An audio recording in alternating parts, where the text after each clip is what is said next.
The night the Hell Angel left a $0 tip was the night the world seemed determined to remind Lily Carter how fragile her life had become, because the rain outside the diner fell like a judgment that would not stop, the neon sign flickered as if it were tired of pretending everything was fine, and Lily stood behind the counter with sore feet, a stiff smile, and a heart weighed down by fear for tomorrow, knowing that one bad shift could mean unpaid rent, an empty fridge, or another apology. Whispered to her sleeping son for a promise she could not keep, she had learned to survive on hope measured in small things like warm coffee, kind regulars, and the belief that if she just worked harder, life would eventually notice. And before the story goes any further, if you believe in kindness, second chances, and the idea that even one small act can change a life, take a moment right now to like this video, comment, share it with someone who needs hope, subscribe to the channel for more real, emotional stories, and tell us in the comments where you are watching from, because your support helps stories like this reach hearts that need them. Lily was a single mother at 29, raising her 7-year-old son Noah alone after his father vanished when the medical bills began to pile up, leaving behind silence and a last address that led nowhere. And every night Lily worked the late shift at the Crossroads Diner just off the highway, a place where truckers, night workers, and strangers passing through stopped long enough to eat and then disappeared again, much like the people who had passed through her own life. That evening, the door opened and the bell rang with a heavy sound, and in walked a man who seemed to carry the storm with him, tall and broad, leather jacket soaked from rain, boots worn down by miles, dark beard streaked with gray, and eyes that looked like they had seen too much and trusted too little. A man the other customers quietly noticed and then avoided, the kind people judged without knowing, the kind Lily had learned not to judge at all. He sat alone in the far booth, ordered simply, ate slowly, and never once looked up, while Lily moved between tables calculating tips in her head, wondering if tonight would be enough to buy Noah the asthma medicine he needed or if she would once again ask the pharmacy for mercy. When the man finally stood to leave, Lily noticed the receipt left behind with a bold, unmistakable 0 written where the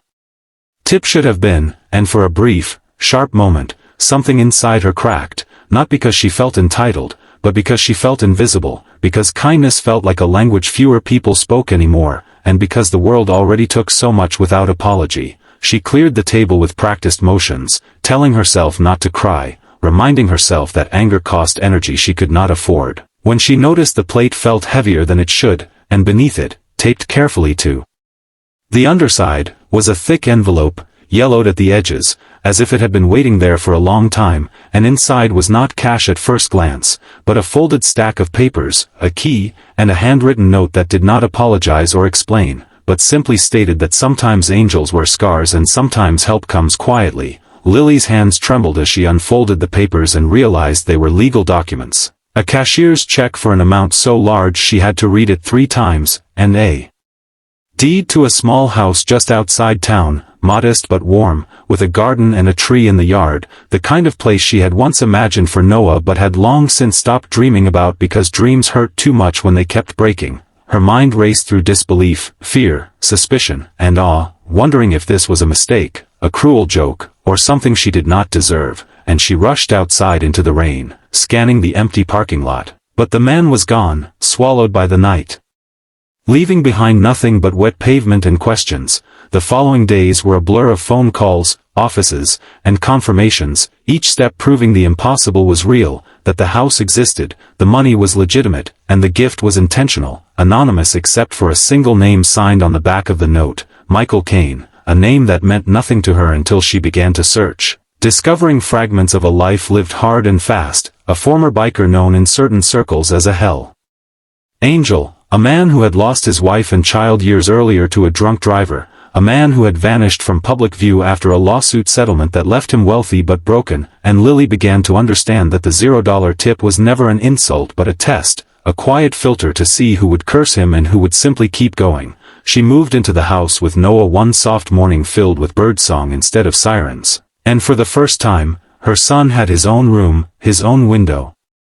and a place to breathe easier. And Lily cried not from relief alone but from the strange grief of realizing how close she had been to losing hope entirely. She kept working at the diner because stability mattered, but she worked with a lighter heart, paying forward small kindnesses where she could, covering meals, listening to lonely customers, and treating every stranger like a story still unfolding. Because she had learned that you never know what someone carries beneath the surface. Months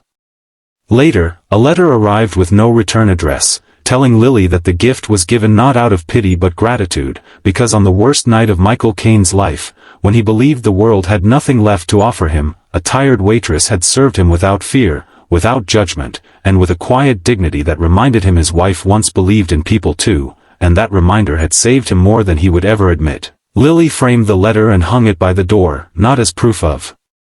luck, but as evidence that compassion echoes further than we imagine. And if this story is reaching you now, take a moment to comment before the ending and share what kindness means to you, because your words might be the encouragement someone else is waiting for. As years passed, Lily used the remaining money to study nursing, determined to give back in a way that honored the second chance she had been given, and Noah grew stronger, his laughter filling the house, his dreams no longer limited by fear. While Lily never forgot the night everything changed under a diner plate, the night a man everyone feared became the unseen angel of her life. And if this story touched your heart, if it reminded you that kindness can come from unexpected places and that one moment can rewrite a future, please like the video, share it, subscribe, and let us know in the comments. Because your engagement keeps stories like this alive and reminds the world that even in the darkest moments, hope is still quietly leaving gifts where we least expect them.